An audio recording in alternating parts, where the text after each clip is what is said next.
Hi, my name is Joy, and I'm here to talk about why we need to abolish the police here in the UK. Now, you might be thinking, why would anyone want to abolish the police? Don't they keep us safe? And chances are you're probably someone with little to no experience of the criminal justice system. You probably don't know anyone that's been arrested or anyone that's had to report a crime. You've probably mainly seen of and heard of the police through movies and like maybe when they put that random cop in school for no reason. And these are very how do I say this? These aren't the most honest depictions of policing.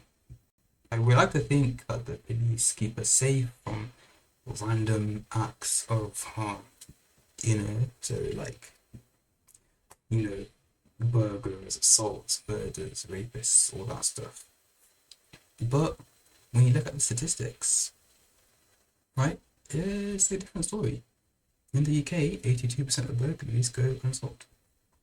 97% of sex offenders get away with it, right? And these are the ones that they know about. Um, it's custody since the 1990s, right? Not to mention, like the way that they treat, people of color and working class people. Um, the reality is, the police are a very recent modern institution. They haven't always existed. So let's look into the history of why they exist, and that might give us a better answer to our questions. So, like most things with British history, our starting point is slavery. Right, the way the slave trade was structured, um, you know, basically Europeans, British went over to Africa, but took slaves to like America and the Caribbeans, and then they take the raw materials and like profits, some of that from America to Britain, right? So there weren't many slaves in the UK; they were kind of offshore. Um, right. So the first slaving mission was in 1562 by Sir John Hawkins. Um, and yeah, so he went to Guinea, which was owned by Portugal at the time, stole 300 slaves, traded them for like pearls and like sugar and whatnot, and in return he got the direct support of Queen Elizabeth I. And like he got a hold of what's it called, coat of arms with slave bound with like ropes and stuff. So again, that's a British history. I don't know whether right, but yeah. So the ruling class of Britain really they kind of went crazy as they were. They're like, yo, what? This make money. They just went on. They just kept doing more and more. They got really like also prolific. Let's say making money from selling slaves or the products from slave plantations. And so this grew really massively around the 1650s. And so like yeah, in 1652 there was the Royal African Company, which was like formalized and all that stuff. Um, Now at this time, law and order within like British towns was kind of just based on everyone pitching. You know, if someone stole really from you from your market, you just shout, "Hey, stop that thief!" And then everyone will kind of get out and like stop them and like return the stuff. Um, but in the countryside where there was like the kind of feudal system, uh, the serfdom, right? By law and order, again, law and order was just done by like the royalty and like like fucking gods or whatever. Um, but yeah, because the towns had this more kind of fluid class dynamic, it kind of people had more investment in like in like upholding the system, right? So the kind of human crisis system like worked.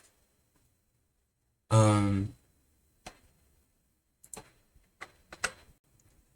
what I was trying to say, yeah. So yeah, by like 1760, Britain is they're the top dogs of slavery. They're number one, right? Of the 80,000 Africans sold that year, half of them were on British slave ships, so they were winning. Okay, um, and yeah, so these ships had like cotton and tobacco, sugar, you know, spices, uh, and yeah, stolen treasure.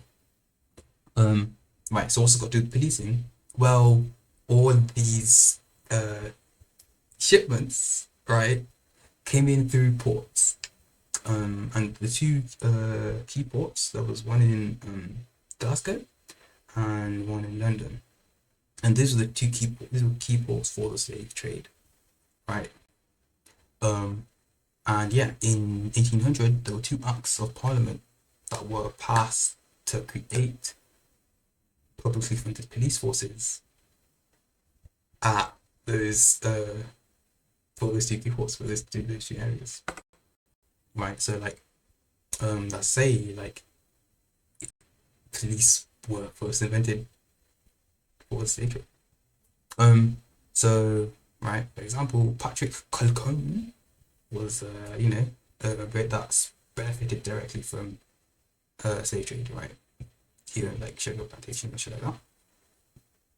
And basically at the time, these colonial merchants were losing a lot of money, right? Like £500 a year in their cargo being stolen, right? And this is equivalent of like 46 million, right? So quite a lot of money. And so right, these rich British upper class uh slave traders, uh merchants, um right, they're kind of convinced to like fund a private police force to like patrol these areas. Um, and yet these forces were set up specifically by colonizers and slave owners to defend colonial property. Right, that's why the first ever police force were made for.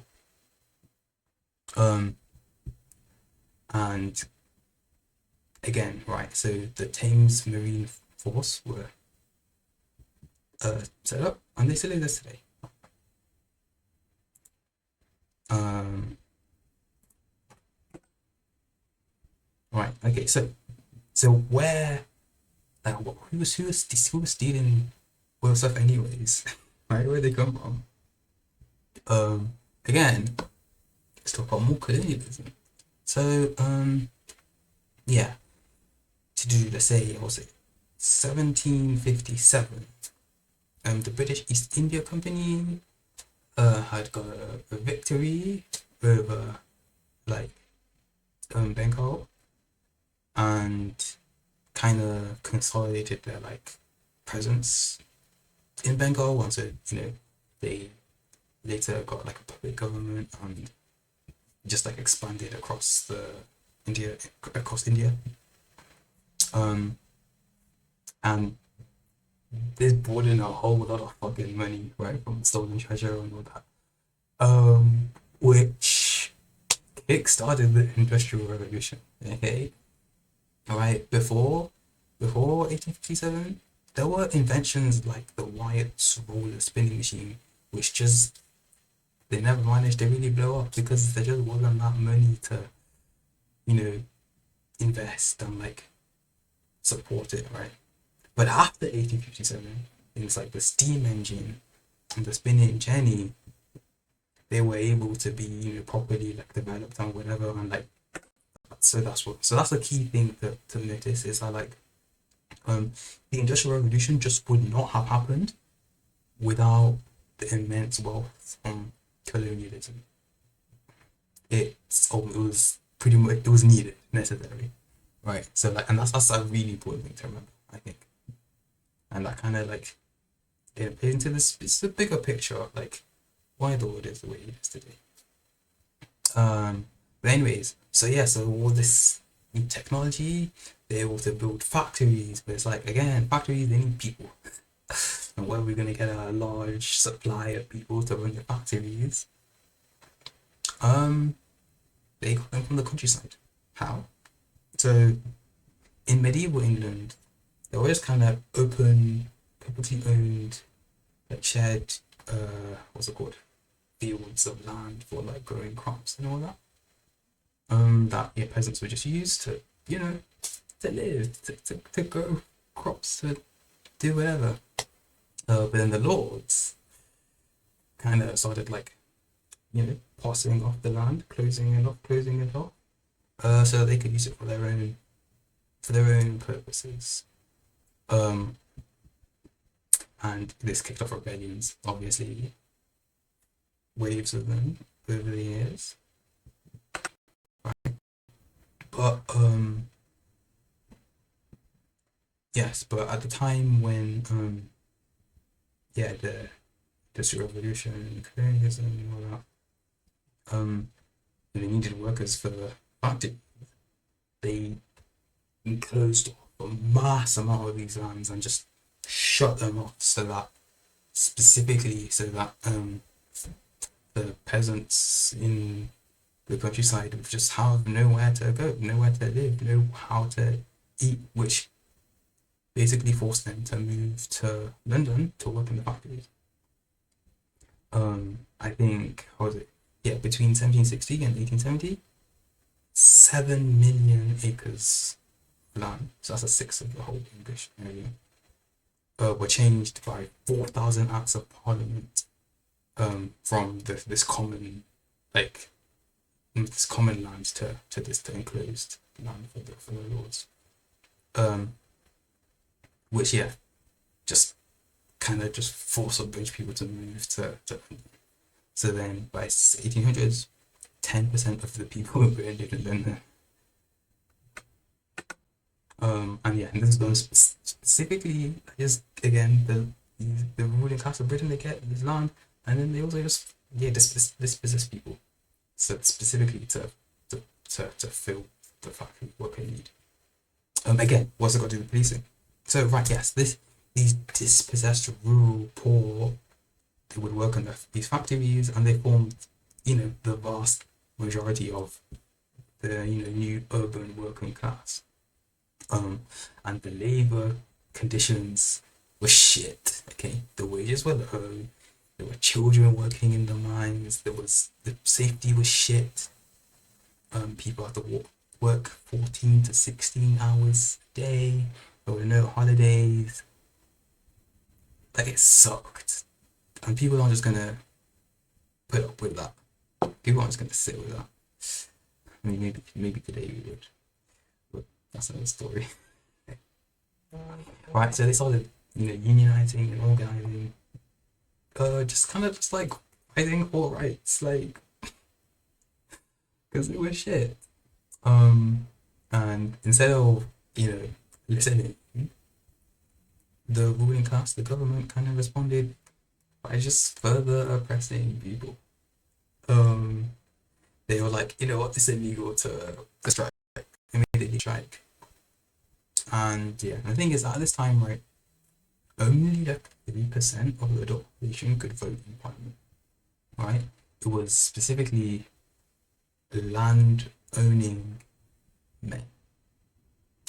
Again, right, we didn't have feminism yet, so that's just like whatever.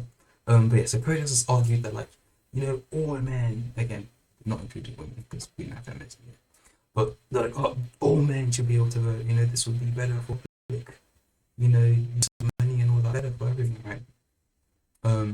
And again, so listening, government's like, we gotta quell these protests. The people are getting too mad, they're getting too powerful. We gotta quell them, and so they called in the fucking army. They were like, they called the army. They're like, stop these guys from protesting. Um, and that led to some not nice conditions. Yes, in Manchester in 1819, you know, they attacked a crowd of 100,000 people. 15 people got killed. 700 people got injured. Right. This is the Waterloo massacre, right? And in response, they're like, they criminalized protesting. And they had acts like the Seditious Meetings Prevention Act, which basically meant that like if more than 50 people were meeting somewhere, that's that can get you arrested, like, which is crazy. Um, but again, right, was it in the nearby colonies in Ireland, right? Again, which Britain with Ireland, terrible. But yeah, so many of the Irishmen like decided to, rise up, inspired by the American Revolution and like, France and all that. We're like, yeah, let's fight back. Um, and again, the British responded with martial law, burning the rebels' homes and torturing captives, murdering people. Um, and like the Irish Parliament just got dissolved by the British. They were like, yeah, these guys can't be trusted, so we're gonna get rid of your fucking government. Um, and yeah, Robert Peel, who was the Chief Secretary of Ireland, um, established the Peace Preservation Act in order to, maintain control. And he set up the Royal Irish Constabulary, who again influenced colonial police forces in Canada, Australia, etc. And then in 1828, he then became Secretary of the Home Secretary, right, and set up the London Met, uh, bringing all the practices that were tried and tested in Ireland, right. Um, but because there was a lot of backlash from the Peterloo massacre, right, and there was like, how do I say this? Um, Fears of an armed insurrection, right? Because if they kept sending in the army to stop the protesters, the people like were gonna like rise up, like rise up. Okay, um, right, armed insurrection, and the government definitely does not want that. So they kind of needed to somehow have people do the same role that the army were doing, but without army vibes.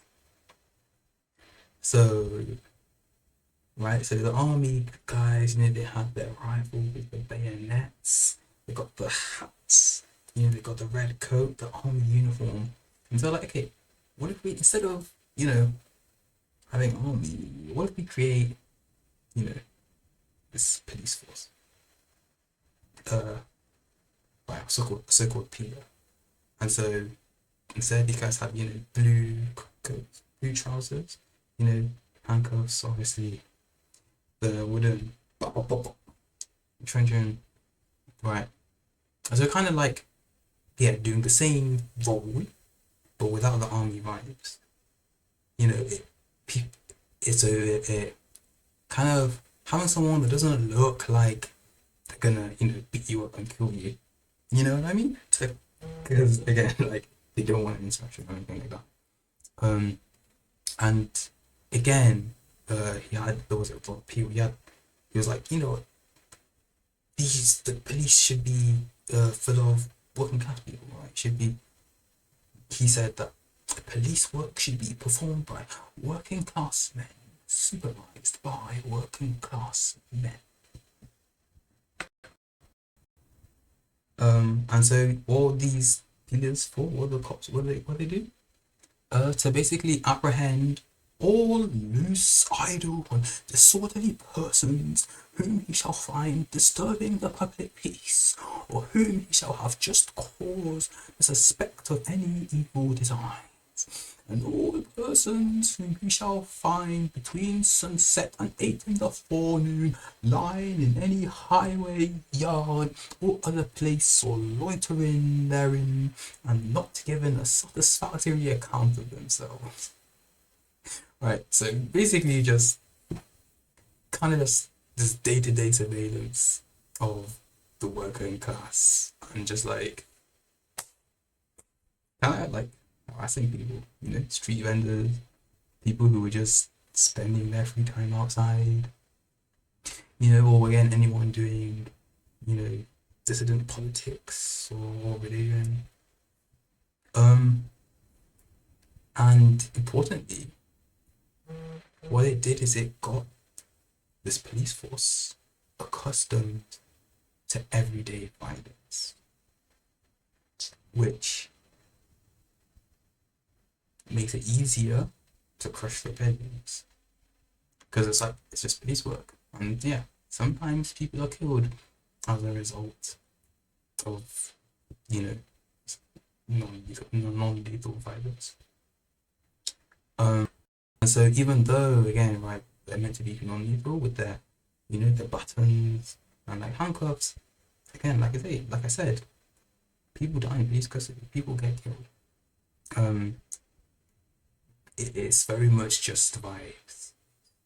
It's and so like kind of putting all things together, I've kind of been a bit wild.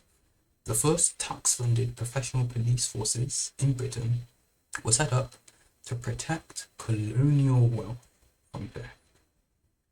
Okay.